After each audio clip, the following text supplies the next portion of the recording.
Simon McCorkindale a connu le succès grâce à la série Manimal, dans laquelle il interprétait Jonathan Chase.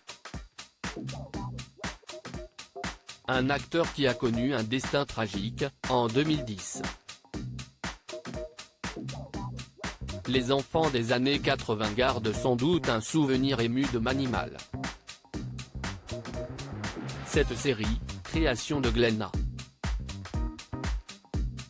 Larson, à qui l'on doit également nombre de succès comme L'homme qui tombe à pic, K2000 Magnum, suivait les aventures du professeur Jonathan Chase. La particularité du séduisant blond, détenteur d'un secret ancestral fabuleux, il était capable de se transformer en n'importe quel animal. Ce talent, Jonathan Chase le mettait au service de la police, représenté par la ravissante Brooke Mackenzie, Melody Anderson. Pour l'aider dans ses enquêtes, les deux compères étaient également accompagnés de Ty, Michael D.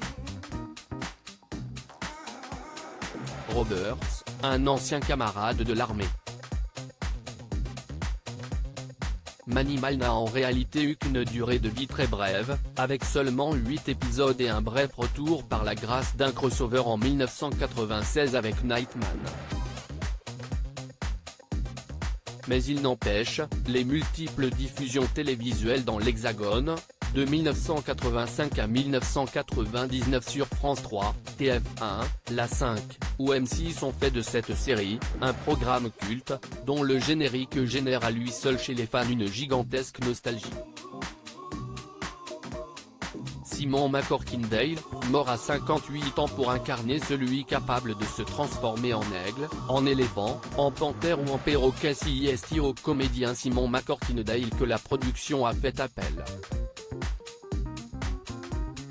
Le comédien britannique né en 1952 a débuté sur les planches dans les années 70 dans Pygmalion, aux côtés de la regrettée Diana Rigg, chapeau melon et bottes de cuir. L'acteur a ensuite participé à nombre de séries marquantes des années 80 de Shérif, Fais-moi peur, à L'île fantastique aux côtés d'Hervé Vilches, de Pour l'amour du risque, à Dynasty en passant par Matt Houston. En 1984, le très élégant comédien prête ses traits au personnage de Greg Reardon dans la saga Falcon Crest. Au cinéma, Simon McCorkindale brille dans le rôle de Simon Doyle dans l'adaptation du classique d'Agatha Christie, Mort sur le Nil. La parenthèse Manimal refermée, le comédien continue sa carrière, menant de front des projets au cinéma et à la télévision, ne craignant pas même d'enfiler d'autres casquettes, celles de réalisateur ou de scénariste. Mais en 2009, l'acteur choque ses fans en dévoilant publiquement être en phase terminale. Le cancer des intestins diagnostiqué en 2006, n'a cessé de progresser et s'est propagé dans ses poumons.